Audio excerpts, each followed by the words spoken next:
আসসালামু আলাইকুম। আমি আসলে একজন ইংল্যান্ড প্রবাসী মানুষ। আমি বেশ কয়েকদিন যাবৎ চিন্তা ভাবনা করতেছি আমি ঘুরতে যাব। ওইখানে আমার অনেক কাজিন আছে, অনেক ভাই ব্রাদার আছে ওই স্পেনে। তো আমি ওইখানে যাওয়ার জন্য আসলে অ্যাপ্লাই করতে হলে আসলে আমি ওই সম্বন্ধে কোনো কিছু জানা নাই, বোঝা নাই, আমি কার কাছ থেকে করব ওইটা নিয়ে একটু চিন্তা ভাবনার মধ্যে ছিলাম। তো আমি সর্বপ্রথমে যাই লন্ডন ওয়াইচাপুলে, গিয়ে ওই যে একটা ইমরান ট্রাভেলস আছে ওনার ওইখানে যাই। গিয়ে ভাবলাম ওইখান থেকে অ্যাপ্লাই করে নিব।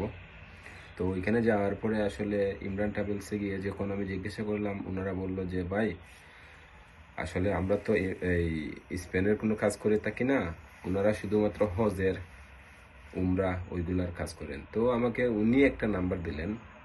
উনি আমাকে একটা নাম্বার দিয়ে বললেন যে এই একটা নাম্বার নেন, ওই ওনার কাছ থেকে আপনি মানে ভালো সার্ভিস পেতে পারেন অথবা ভালো কাজ পেতে পারেন, উনি ভালো কাজ করে।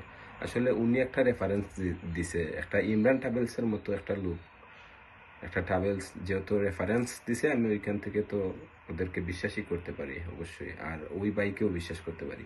তো বলল যে বাইটার নাম হচ্ছে গিয়ে খায়রুল হাসান ভাই। খায়রুল হাসান ভাই, আমি ওনাকে নক দিলাম। নক দেওয়ার পরে উনি আমার বিষয়টা বুঝলো, বুঝা জিজ্ঞাসা করলো সব কিছু বুঝা, তারপরে আমাকে বললো এই সেই লাগবে, যে এগুলা লাগবে আমার ডকুমেন্টস উনি বলছে।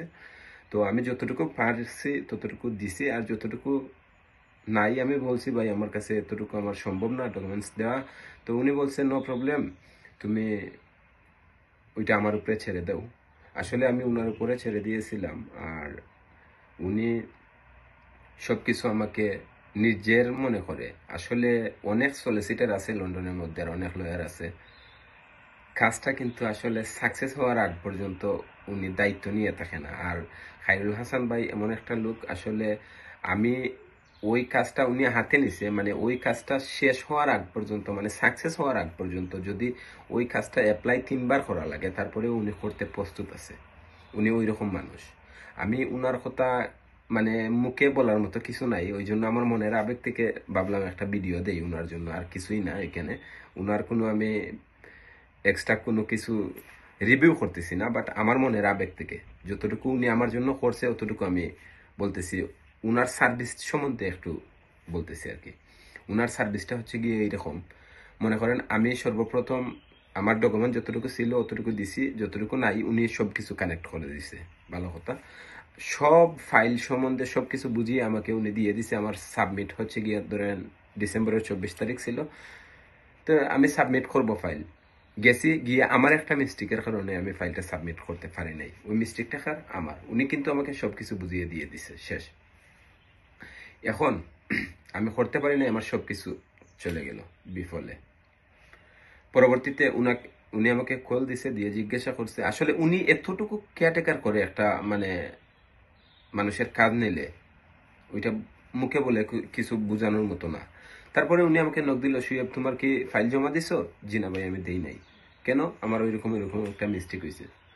বলছে যে কোনো টেনশনের কোনো কারণ নাই, আমি তোমার ভাই আছি, আমি আবার তোমাকে ওই প্রসেসিংটা করে দিব। আরে ভাই ওইটা কে বলে কাকে? লোকজন কি ঠেকছে তোমার একটা কাজ নিয়ে যে বারবার তোমার জন্য অ্যাপ্লাই করবে? নো, খায়রুল হাসান ভাই কিন্তু ওই রকম লোক না, উনি ডিফেন্ড। ঠিক আছে, আচ্ছা। এখন উনি আবার নিঃস্বার্থে আমার ওই সম্পূর্ণ ফাইলগুলা নিউ করে অ্যাপয়েন্টমেন্ট নিছে। আমার হোটেল বুকিং, আমার বিমান টিকিট, এভরিথিং যা প্রসেসিং ছিল আবার উনি আপডেট করে নতুন করে আমাকে নতুন একটা অ্যাপয়েন্টমেন্ট নিয়ে আবার ওইটা আমার কাছ থেকে সাবমিট করার জন্য উনি বলছে। ওইরকম আমাকে উনি বলছে যে সুয়েব তুমি যদি সাবমিট না করতে পারো আমি প্রয়োজন হলে তোমার সাথে যাব, গিয়ে আমি তোমার ফাইল সাবমিট করে দেবো। যেহেতু আমি তোমার কাজটা নিয়েছি, আমি সাকসেস দেখতে চাই ভাই। উনি ওই রকম লোক, যে কাজটা নিবে উনি সাকসেস দেখতে চায়। ঠিক আছে, আমি উনার সম্বন্ধে কিছু বলতে চাই না, উনাকে শুধু ছোট্ট করে একটা ধন্যবাদ দিতে চাই। উনি যতটুকু আমার জন্য করছে আশা করি সবার জন্য এরকম করে। আমি নিজে দেখছি, আমি উনার সাথে মিট করছি 2-3 বার, আমি উনার কাছে গেছি, যতটা লোক সবার সাথে একই রকম কাজ করে, একই রকম ব্যবহার উনার।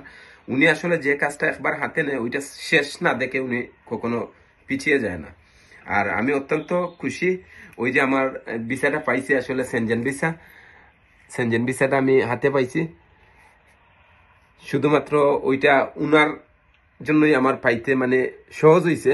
আর আমি জানি না যে অন্য কেউ যদি করতো ওই কাজটা আমার এত সহজ হইতো, আমি ওইটা কখনো কল্পনা করি না। শুধুমাত্র খাইরুল হাসান ভাইকে আবারও ধন্যবাদ জানাই। উনার সম্বন্ধে আমার কিছু বলার নাই। উনি ভাই, আপনারা উনার সাথে একটা কাজ করেন, করার পরে বললেন আমাকে, বললেন সমস্যা নাই, কাজ করার পরে আপনারা দেখেন যে লোকটা কিরকম।